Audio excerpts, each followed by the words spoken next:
드립니다.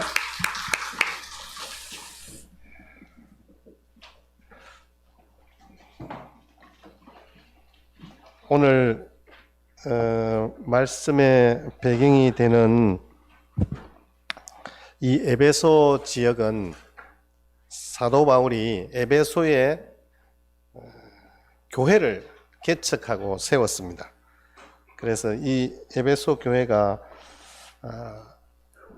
하나님의 은혜로 잘 성장을 했는데, 근데 이 보니까 좀 자기의 원래의 계획과 마음과는 달리 에베소 교회가 점점 좀 우상 숭배의 색깔들이 잘 안 없어지는 거예요. 특별히 에베소 지역은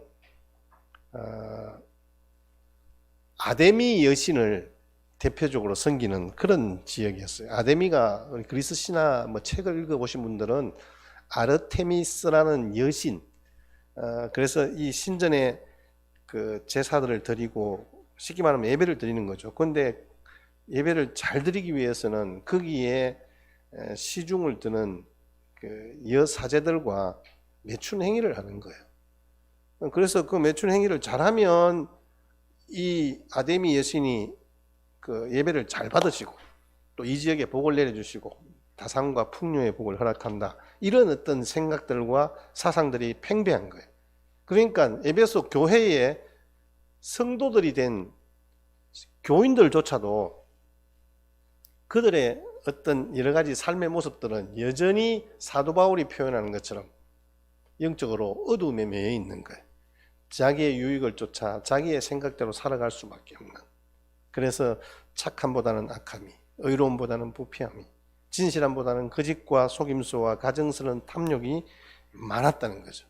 그래서 사도 바울이 오늘 1장부터 4장까지는 하나님이 내게 주신 은혜와 영광의 풍요함, 풍성함을 찬양하면서 에베소 교인들에게 제발 이 시대적 상황과 어려움과 이 흑암의 세력에 눌리지 말고 하나님의 은혜의 풍성함을 맛봤으면 좋겠다라는 것을 이야기를 하면서 5장, 6장에는 그렇다면 우리의 존재는 무엇인가?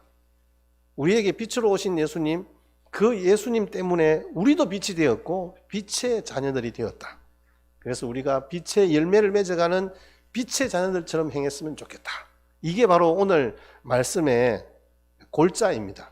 그래서 이 땅 가운데 제가 고민했던 것은, 이 본문을 택하게 된 것은 그래요. 보통 보면 지금 영적으로 볼 때 이 시대가 어둠이라 그러잖아요. 그리고 이 시대적 상황이 만만치가 않습니다.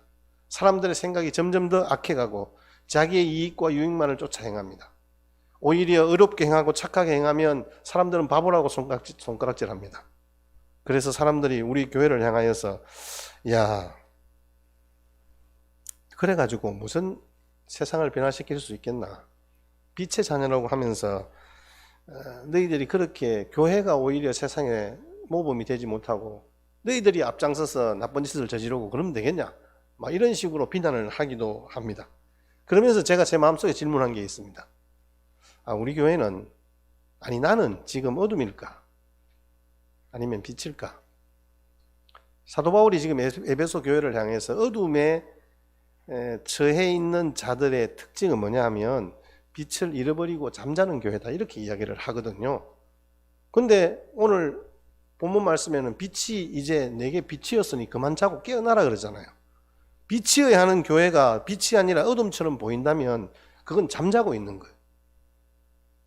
저와 여러분들은 하나님의 부름받은 성도들이잖아요. 우리가 영원한 빛 대신 주님을 우리 가운데 모시고 산다 라고 하는 것은 하나님께서 우리에게 빛으로 찾아오셔서 우리로 통하여서 하나님의 일들을 이루고자 하시는 그 아버지의 마음과 주님의 뜻하심을 행하는, 그래서 그러한 열매 맺는 인생이 되었으면 좋겠다 라는 거죠. 우리 지난주에는 이 가을에 하나님께서 허락하시는 풍요로운 모든 오곡백과와 열매들이 맺히듯 동일하게 우리의 삶에도 그런 풍성한 열매, 여러분들의 삶의 걸음에 가정과 직장과 생업에 하나님의 복주심을 경험하는 그런 은혜가 있었으면 좋겠다라고 말씀을 드렸고요.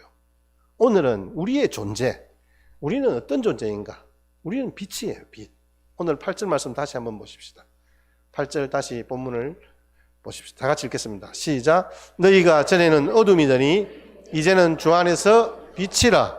빛의 자녀들처럼 행하라. 우리의 존재는 이제는 빛이에요. 이제는 빛이에요. 전에는 어둠이었어요. 왜? 빛이 없었으니까.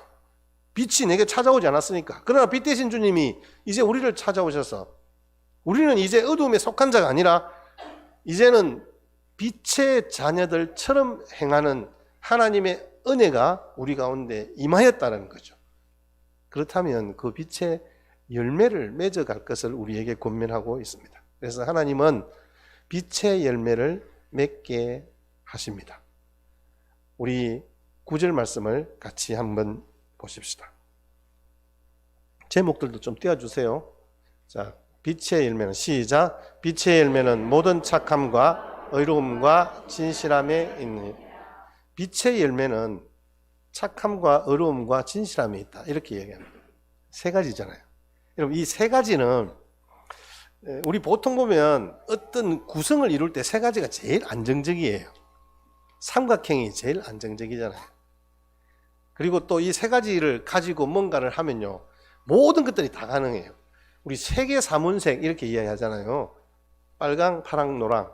이 세 가지를 섞으면 무슨 색깔이 될까요?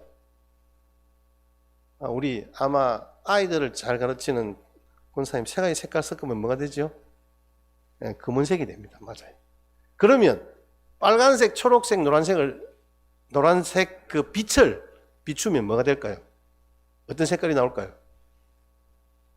하얀색이 나옵니다. 하얀색이 나옵니다. 우리 여기 모니터, 우리 프로젝터 뒤에 뒤에 있는 TV 전부 이 빛의 삼원색을 가지고 색깔을 구성하는 거예요. 이게 완벽하게 딱 합쳐지면 흰색이 되는 거예요. 그리스도인의 신앙의 삼원색을 우리 보통 믿음, 소망, 사랑 이렇게 이야기를 합니다. 이 세 가지 색깔, 이 세 가지는 결국은 우리 가운데 드러내야 할, 예수 그리스도를 믿는 믿음의 백성들이 드러내야 할 세 가지 색깔, 믿음, 소망, 사랑이에요. 우리 그리스도인의 신앙의 성품 세 가지를 이야기하라면 오늘 본문에 이 성품을 이야기할 수 있습니다. 그건 바로 착함과 의로움과 진실함입니다. 우리 9절 말씀 다시 한번 우리 같이 한번 읽겠습니다. 시작. 빛의 열매는 모든 착함과 의로움과 진실함. 자, 그리스도인이 착함, 의로움, 진실함, 이게 어떻게 가능할까? 이건 예수님이 빛이기 때문에 가능한 거예요. 빛 대신 예수님이 우리에게 찾아오셨을 때 그 빛의 열매를 맺는 빛의 자녀들로 우리가 세움 받을 때 우리는 착함과 의로움과 진실함의 열매를 맺어갈 수 있다라고 말씀하시죠. 우리 한글로 표현하면 참되다, 착하다, 바르다, 참되다. 착하다, 바르다, 참되다. 이렇게 표현할 수 있겠죠. 착함과 의로움과 진실함. 이게 어떻게 섞이냐에 따라서 이 세상이 밝은 빛으로 드러나느냐. 정말 빛 대신 주님을 찾는 백성들처럼 이 땅 가운데서 하나님의 영광이 드러나느냐 드러나지 않느냐는 바로 저와 여러분들, 하나님의 부름받은 그리스도인들이 어떻게 그 성품을 이루고 가고 내 자신이 변화되느냐에 따라서 달라진다는 말씀이기도 합니다. 그래서 우리가 빛의 자녀들로 살기 위해서 우리가 우리 자신에 대해서 좀 더 솔직해질 필요가 있다고 봅니다. 우리 이 세 가지 열매를 같이 함께 살펴보면서 같이 하나님께서 주신 은혜와 주님의 그 말씀들의 의미들을 다시 한 번 더 찾아갔으면 좋겠습니다. 여러분, 착함의 열매, 첫 번째가 착함의 열매입니다. 이 착함이라는 뜻은 헬라어 단어로 아가도시네라는 뜻인데요, 하나님 아버지께 영광을 돌리는 마음과 행실이라는 의미입니다. 마태복음 5장 16절 말씀에도 동일하게 예수님이 우리에게 산상수훈에서 말씀하신 것이 있습니다. 이같이 너희 빛이 사람 앞에 비치게 하여 그들로 너희 착한 행실을 보고 하늘에 계신 너희 아버지께 영광을 돌리게 하라라고 말씀하십니다. 이건 행동하는 사랑을 의미합니다. 실제적인 사랑을 의미합니다. 형제와 이웃을 사랑함에 있어서 우리가 실제적으로 행동하는 겁니다. 근데 우리는 보통 보면 사람들의 반응에 따라서 행동합니다. 그리고 내 상황이 어떻게 됐냐에 따라서 우리의 행동의 결과가 나타납니다.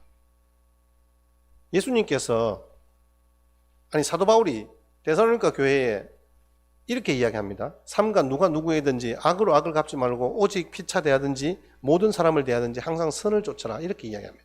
무슨 말이냐면 악으로 악을 갚는 건 그게 악이다, 이런 거예요. 선으로 악을 갚느라, 이게 바로 착한 거예요. 악으로 악을 갚는 것은 악입니다. 선으로 악을 갚는 것이 선입니다. 이게 착하다는 기독교적인 의미입니다. 여러분, 여기에 대한 우리의 인물을 들다면 다윗이 사울을 대할 때 사울이 다윗을 죽이려고 얼마나 혈안이 되어 있었습니까? 그런데 다윗이 사울을 만났어요. 죽일 수 있었어요. 그런데 자기 손으로 처단하지 않았어요. 2번이나 생명을 살려주었습니다. 그것은 하나님께서 자기의 상황을 본 게 아니잖아요. 자기는 지금 나름대로 원대한 꿈이 있었어요. 왕이 되어서 이 나라를 통치하고 나름대로 어떤 지배권을 얻고 기득권을 얻고 나름대로 지도자가 되는 것이었어요. 그렇다면 사울을 죽이고 자기가 빨리 민심들도 이미 돌아섰겠다. 이미 여론은 다 공론화되었잖아요. 다윗이 왕이 되었으면 좋겠다. 하나님께서 기름 부었다. 다 알고 있는 사실이에요. 자기가 죽이면 끝이에요. 그럼에도 불구하고 자기 손으로 죽이지 않았어요. 여기에는 하나님께서 원하시는 것이 어디에 있는가를 보았던 것이죠. 그래서 2번이나 사울의 생명을 살려준 거예요. 이게 바로 선으로 악을 갚는 거죠. 그런데 우리의 보통 삶의 모습들은 상황을 보고 아이들을 교육하기도 하고 상대방을 대하기도 합니다. 실제로 있었던 사건인데요. 한 장로님이 수학여행 가는 아들에게 비상금을 주면서 이건 네가 진짜 필요할 때만 써야 된다, 알겠지? 그러면서 아이 손에 비상금을 딱 쥐어준 거예요. 근데 이 친구가 친구들과 같이 이제 식당에 갔는데 비상금도 안 가지고 온 친구가 있는 거예요. 그럼 돈이 없잖아요. 친구 대신 밥값도 지불하고 그 비상금을 그냥 다 써버렸습니다. 돌아와서 그 얘기를 하면서 아들이 자랑을 한 거예요. 아빠 잘했죠? 이래 하니까 그 아버지 하는 말이, 장로님이신데, 야, 니 그래가지고 어떻게 이 험한 세상 살아갈래? 여러분 어떻게 생각하세요? 근데 여러분, 우리는 그렇게 반응하는 거죠. 이 세상이 그러니까. 근데 성경을 읽다가 아들의 행위가 진짜 성경적인 행위인 것을 깨닫고 오히려 아들에게 불러서, 아들아 미안하다, 내가 그렇게 이야기한 거 내가 잘못했다, 내가 잘못 생각했다, 이렇게 이야기를 하는 거예요. 여러분, 착함은 성경의 최대의 가치입니다. 실제로 우리의 삶에 있어서 우리가 말 그대로 착하게 살아라, 이런 어떤 윤리적인 측면이 아니라 하나님께서 우리 가운데 행하시고 원하시는 것, 그것을 우리의 행동으로 나타내는 것이죠. 어느 교회에 사무원이 전화를 받았습니다. 아주 상냥하게 전화를 받았습니다. 잘못 걸렸습니다. 잘못 걸린 전화예요. 근데 또 전화가 온 거예요. 같은 사람이에요. 조금 짜증이 났지만 그래도 상냥하게 전화를 받았습니다.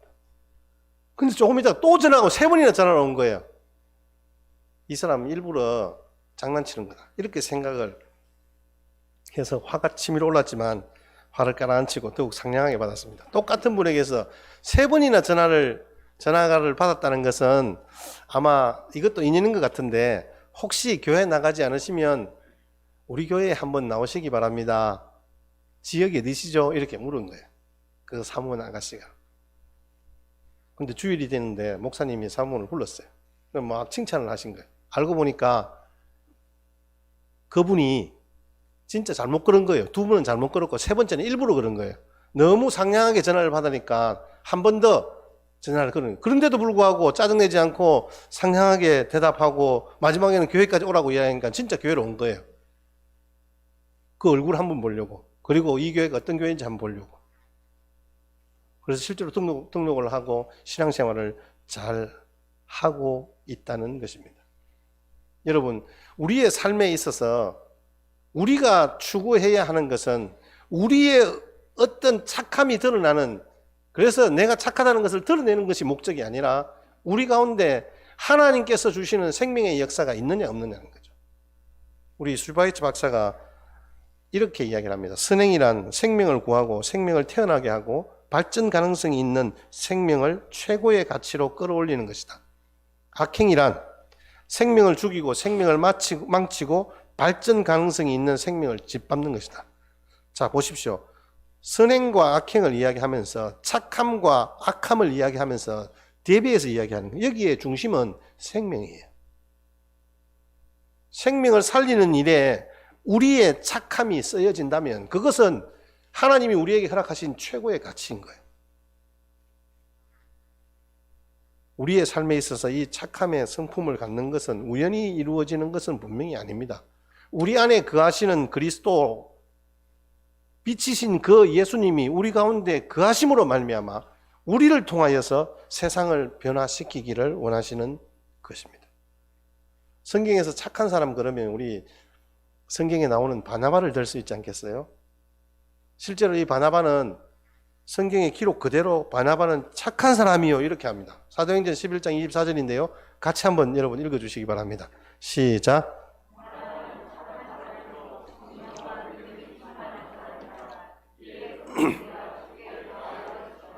아멘. 성경에서 착한 사람이라 할 정도로 진짜 착한 거예요. 이 사람 이름은 바나바예요. 원래 이름은 바나바가 아니에요. 여러분 요셉입니다. 요셉.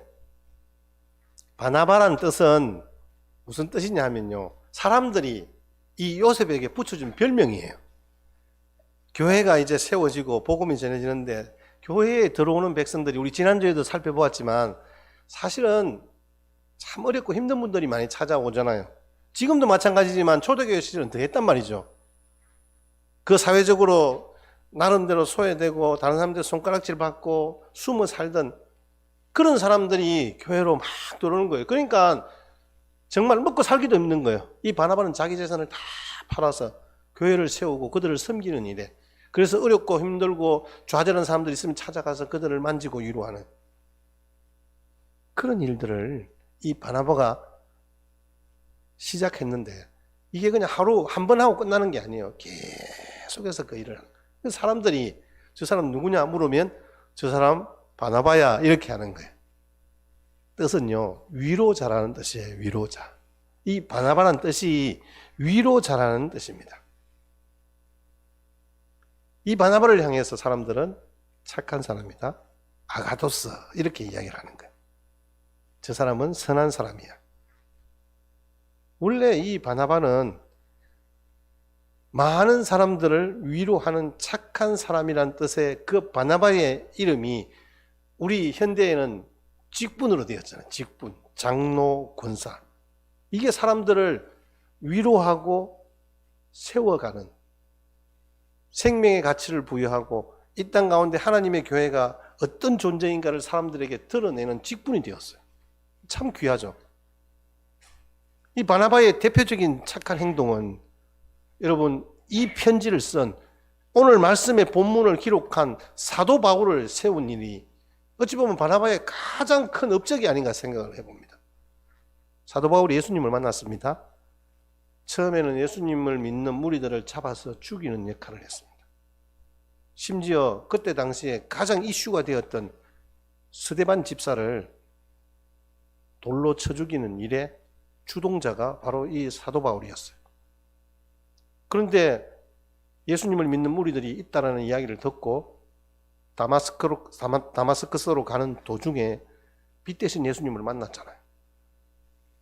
예수님을 만나긴 했지만 내가 어떻게 신앙생활하고 예수님을 믿어야 할지 사도 바울은 몰랐어요. 그리고 아무도 가르쳐주지 않았어요. 심지어 자기 옆에 와서 앉으려고도 안 하는 거예요. 사도 바울이 어떤 사람입니까? 자기들을 죽이려고 하는 사람이잖아요. 그런데 그 사람을 어떻게 믿는단 말입니까? 그 사람에게 속내를 이야기하면 지금 이 사람이 나를 죽일지도 모르는데.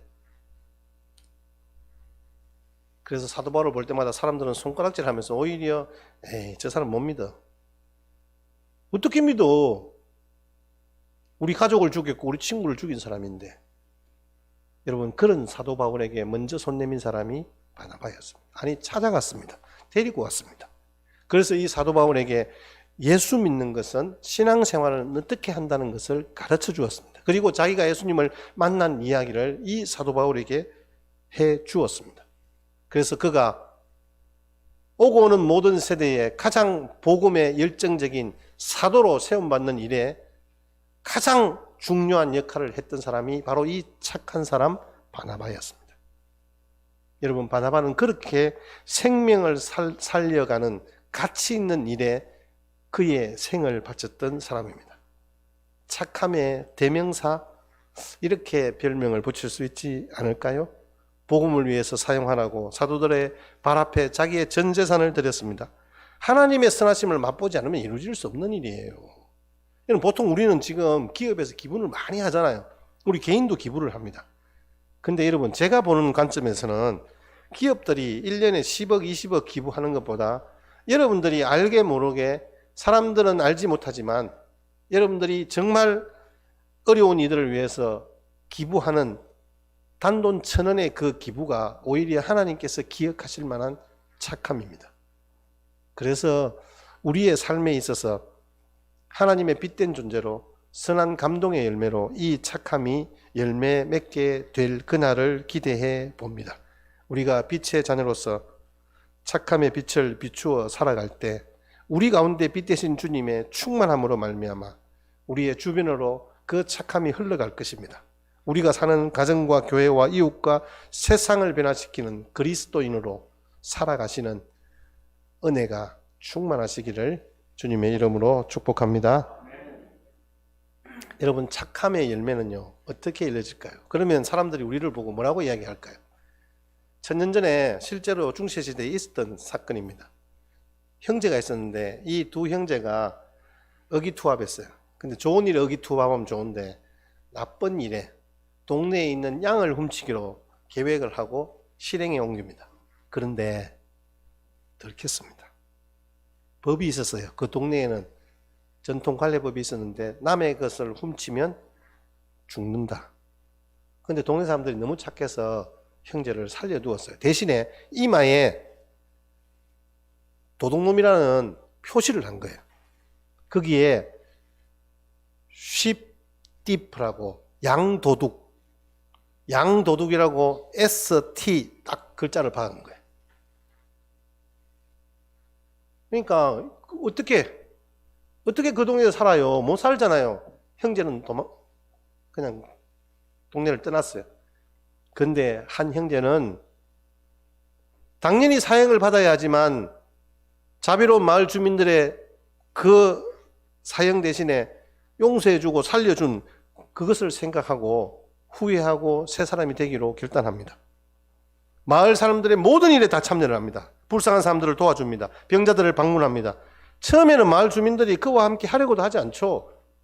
사도 바울과 같이 누가 친구하겠어요, 도둑놈한테. 그러나 이 친구가 도움의 손길이 필요한 곳에 어김없이 이마에 ST라고 새겨진 그 사람이 나타났습니다. 그리하여 결국 그 마을 공동체에 없어서는 안 될 중요한 인물이 되었습니다. 이웃들을 위해서 살았고 모든 사람들의 친구가 되었고 많은 사람들의 존경을 받았습니다. 여러 해가 흐른 후에 벌써 수십 년이 흘렀습니다.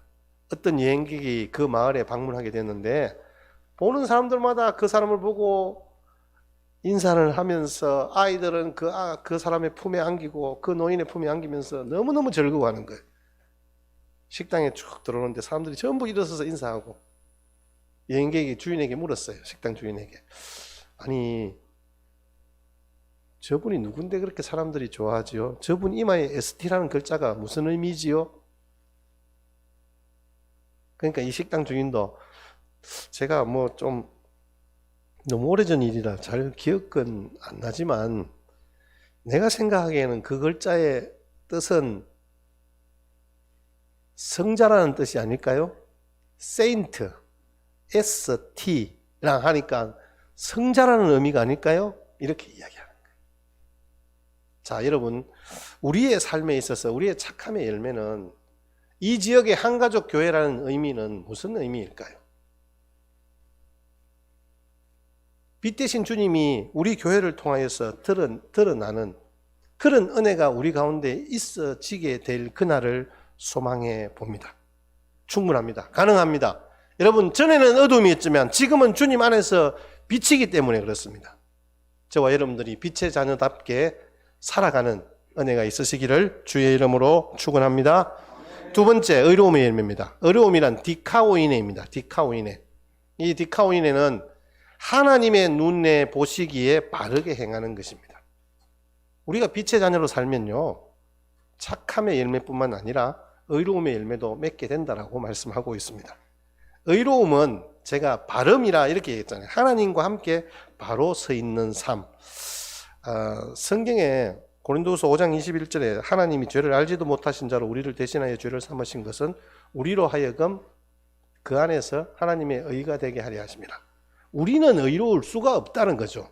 그러나 우리가 의로운 자로 살아갈 수 있는 것은 죄 없으신 예수님이 의로움의 표준이 되셔서 우리에게 찾아오시고 그 예수 그리스도 안에서 우리는 하나님의 의가 되는 거예요.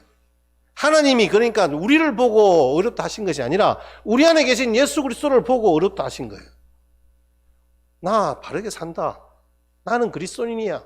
피켓을 들면서 회사나 직장이나 거리에서 나는 그리스도인입니다. 이렇게 뭐 피켓 들고 자랑하는 것이 아니에요.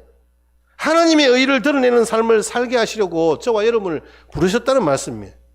우리의 인격과 말과 행동을 통해서 그리스도인의 의를 드러내는 그러한 삶을 사는 것이 바로 빛의 자녀로 의로움을 드러내는 삶이라는 의미입니다. 제가 이 비유를 생각하면서 이 비유를 이제 어떻게 여러분들이 좀 알기 쉽게 이해할까? 제 수준에서 제가 고스톱을 생각해 봤습니다. 고스톱. 군사님 고스톱, 아니, 집사님, 강 집사님, 고스톱 쳐보셨어요?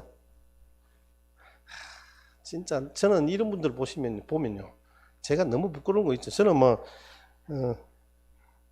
안 해볼 지 빼고는 다 해봤는데 고스톱의 의미가 무슨 의미입니까?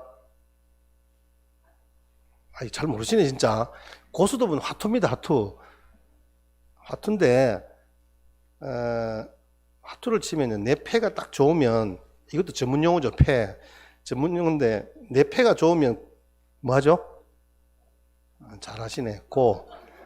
내 패가 안 좋으면 die, stop 합니다. 그래서 고스톱입니다. 여러분 분명히 아셔도 모르는 척 하는 거 맞죠? 우리는 그래요.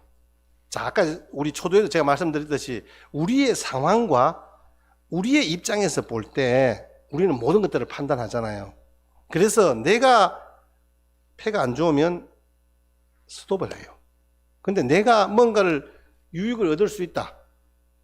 골을 하는 이유는 2배를 얻는 거거든요. 한 번 골은 2배, 2번 골은 4배. 그래서 우리의 유익을 생각하는 거란 말이에요. 그런데 그리스도인의 고스톱은 주님이 고하면 고하는 거예요. 이건 내 입장과는 상관이 없는 거죠. 내가 볼 때, 내가 계산할 때는 이게 손해일 가능성이 많아요. 그럼에도 불구하고 주님이 고하면 나도 고하는 거예요. 주님이 스톱하면 아쉽지만은 나도 스톱하는 거예요.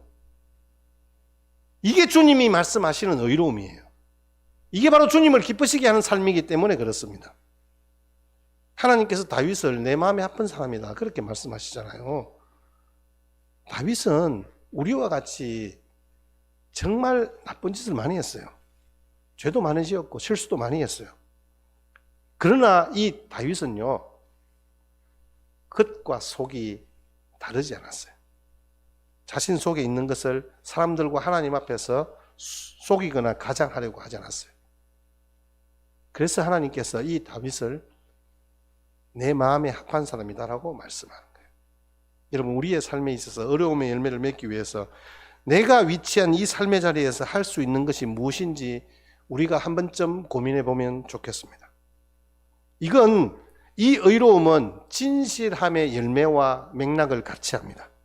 우리의 겉과 속이 같은 투명함이 없다면 우리는 결코 주님의 빛을 비추어 낼 수 없어요. 여러분, 우리 스스로 빛을 발광하는 발광체가 아니잖아요. 우리는 빛 대신 주님을 반사하는 반사체입니다.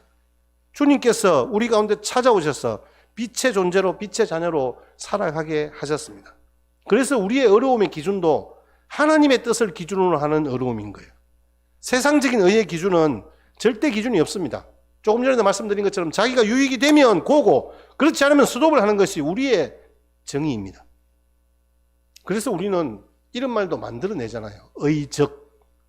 의적이란 말이 아니잖아요. 원래는 뜻이 안 맞는 거잖아요. 도적놈인데 어떻게 의로울 수 있습니까? 그런데 우리가 생각할 때 홍길동이나 임꺽정은 불의한 재물을 훔쳐서 어려운 사람들에게 나눠준다라고 생각했기 때문에 그 사람들을, 그 인물들을 의적이라고 부르는 거예요. 근데 이것도 우리의 논리잖아요. 우리의 입장이잖아요. 성경은 그렇게 이야기하잖아요. 물건을 훔치면 일단 어려운 사람 아니에요. 그래서 우리가 시대나 상황을 탓하지 말고 의를 의로 보고 불의를 불의로 볼 줄 알아야 합니다. 이게 바로 의로움의 열매를 맺어가는 빛의 자녀들 몫입니다. 여러분, 믿음이 행위로 대치되면 안 되겠지만 믿음의 의로움은 행위의 의로움으로 발전되어져야 합니다. 그래서 여러분, 공동체의 질서도 존중하시기를 바랍니다. 유능한 만큼 중요한 것이 질서를 존중하는 태도입니다.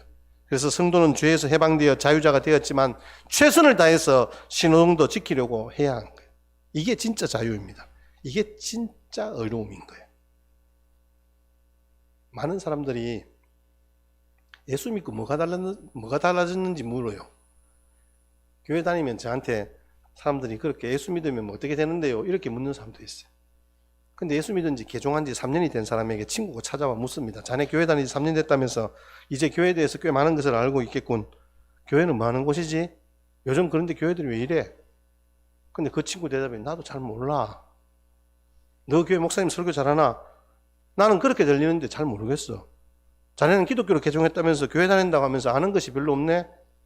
그래가지고 네가 무슨 기독교인이야? 이렇게 이야기하니까 맞아. 나 사실 교회에 대해서 뭐 잘 몰라. 아는 것이 별로 없어. 근데 분명히 말할 수 있는 한 가지는 있어. 네가 알잖아. 내 지독한 술주정뱅이였잖아. 우리 가정은 깨어지기 일보 직전이었고 아내와 아이들은 저녁에 내가 집에 돌아가는 것 그 자체를 금내했잖아. 근데 예수 믿고 나서 내가 술 끊었고 모든 빚을 다 청산하고 이제는 못된 짓도 안 하잖아. 이제는 아이들과 아내들이 내가 집에 들어가는 것을 기다려. 집에 가서 가정예배 드리고 주일날 온 가족이 기쁜 마음으로 그냥 교회 가. 나 사실 교회는 잘 몰라. 하지만 전에는 내가 어두움에 살았는데 이제는 예수님 안에서 빛으로 살고 있는 것만은 분명해. 이 친구가 그 친구의 물음에 그렇게 대답하는 거예요. 많은 사람들이 교회의 부도덕하고 타락한 모습을 비판하면서 교회의 무용론을 말하기도 합니다. 여러분, 그런 비판 속에서 교회가 문을 닫지 않고 지금까지 복음을 전하고 있습니다. 왜냐하면 우리가 피할 수 없이 맞닥뜨려야 할 인생의 중요한 문제를 오직 우리 교회만이 답해 줄 수 있기 때문에 그렇습니다. 여러분, 이 시대적 상황, 암울한 이 상황을 뒤엎을 수 있는 길은요, 세상의 정치인들이 아니에요. 대통령 바꾸면 이 나라가 잘 살게 될 것이다. 여러분, 만만의 콩떡의 말씀입니다. 절대 그런 일은 일어나지 않습니다. 여러분, 정말 변화시킬 수 있는, 정말 이 땅 가운데서 주님의 영광이 드러날 수 있는, 주님의 영광 아니라 이 세상이 참 살만한 세상이다라고 이야기할 수 있도록 이야기하는 그런 세상이 온다는 전제하에 그 일을 주도할 사람이 누가 있냐라고 물었을 때 저는 감히 교회라고 말하고 싶습니다. 여러분, 우리 교회만이 그 일을 할 수 있어요. 신앙은 단지 착하게, 부유하게, 건강하게, 행복하게 사는 법을 가르쳐주는 것 이상의 더 중요한 인생의 문제에 해답을 주고 있습니다. 우리가 살면서 이런 질문합니다. 나는 어떤 존재인가? 어떻게 살아야 되지? 내 생명의 종착역은 어디인가? 죽음을 극복하며 살아갈 수 있는가? 이런 질문들을 할 때 우리 사실 선뜻 대답이 안 되잖아요. 그러나 오늘 빛의 자녀로 빛의 열매, 착함과 의로움과 진실함의 열매를 맺어가는 저와 여러분들에게 주신 하나님의 약속의 말씀은 내가 누군가 어떻게 살아가야 하는가, 나는 어디로 가고 있는가에 대한 분명한 답은 될 줄 믿습니다. 여러분, 주님께서 우리에게 허락하신 이 열매들을, 빛의 열매들을 맺어가는 은혜가 있으시기를 주의 이름으로 축복합니다. 우리 마지막 세 번째, 우리 짧게 같이 말씀을 생각해 보기를 원합니다. 진실함의 열매입니다. 진실함의 열매. 이 진실함은 알레데이라는 헬라어 단어인데요, 속임이 없다는 의미입니다. 은행일치, 신행일치의 삶입니다. 예수님께서 지금 저와 여러분들의 허락하신 삶의 성품 가운데 어찌 보면 가장 핵심적이고 중요한 부분입니다. 여러분, 진실함이 있다는 것은, 아니 진실함의 열매를 맺는다는 것은 나는 사단에 속하지 않았다는 말의 의미입니다. 예수님께서 요한복음 8장 44절 말씀에 우리에게 이렇게 이야기합니다. 너희는 너희 아비 마귀에게서 났으니 너희 아비의 욕심대로. 우리 아버지가 원래는 마귀였대요. 우리 아버지가 원래는 마귀였대요. 그러면 우리는 마귀의 자식으로 살았다는 거잖아요. 그래서 진리에도 못 서고 살인 안 자고 우리 마음대로 말하고 우리 보고 거짓말쟁이였다고 해요. 사단은 거짓의 아비라. 사단은 죽이고 거짓말하는 명수라는 거죠. 그 안에는 진리가 없어요. 그래서 그 모든 말들은 다 거짓말인 거예요. 독버섯이 아름다운 것처럼 사단의 말은 감은 이슬로 가득 차 있어서 먹을 때는 맛있는데 그 먹은 후에는 영적인 생명에 치명적인 피해를 입히게 되는 거예요. 바로 이게 거짓의 무수음이에요. 여러분, 거짓이 거짓으로 다가오면 누구나 다 알잖아요. 그거 뭐 거짓말 하지 마 이렇게 이야기할 수 있는데 늘 진실을 가장하고 오기 때문에 온 세상이 거짓으로 난무할 수밖에 없는 거잖아요. 여러분, 전화를 걸어서 사기를 치는 보이스피싱이 있어요. 피해가 엄청나요. 한국의 현직 고등법원장인 판사가 자기 아들이 납치됐다는 소식을 전화를 듣고 현금을 송금하는 일까지 실제로 있었어요. 저도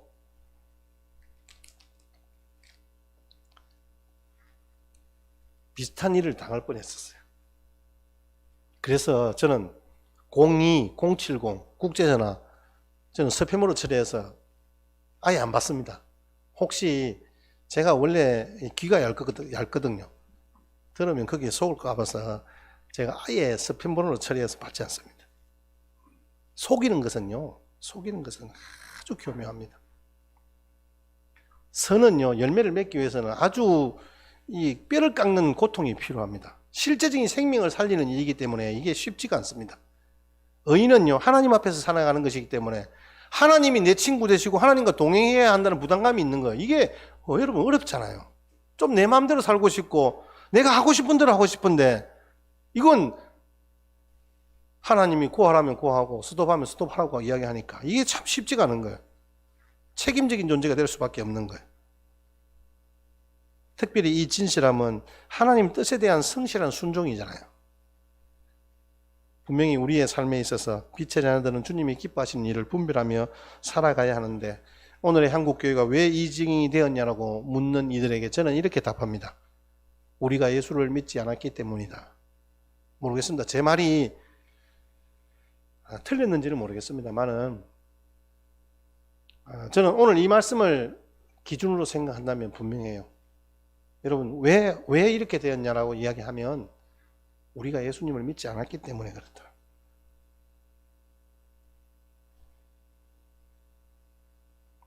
우리 그리스도인들이 어떻게 살아가야 한다라고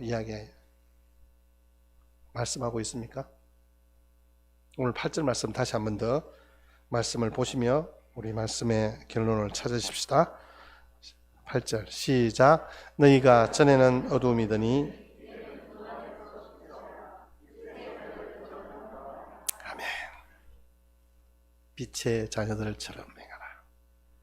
이 말씀은 베드로전서 2장 9절 말씀이 우리에게 결론의 말씀으로 아멘 되어지기를 바랍니다. 베드로전서 2장 9절 오직 너희는 택하신 족속이요 왕같은 제사장들이요 거룩한 나라요 그의 소유가 된 백성이니.